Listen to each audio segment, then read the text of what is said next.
In today's video, I'm going to teach you how to add downloadable documents to your Wix website.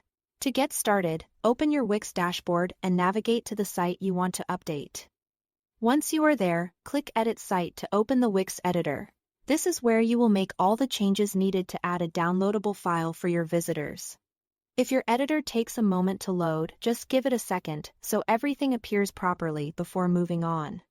When you are inside the editor, look over to the left-hand menu and click Add Elements, which is the plus icon.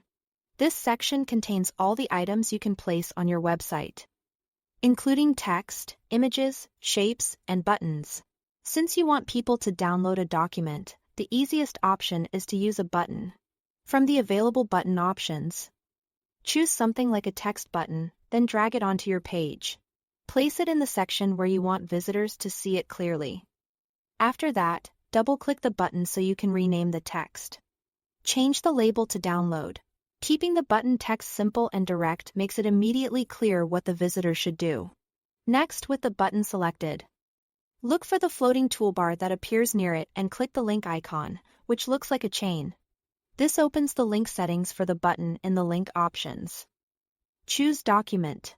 This tells Wix that the button should open or download a file instead of sending visitors to another page or website.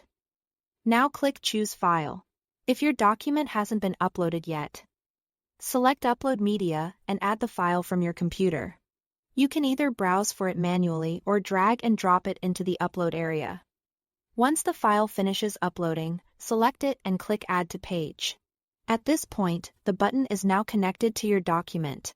Before finishing, it's a good idea to quickly check the placement and wording of the button so it looks clean and easy to find.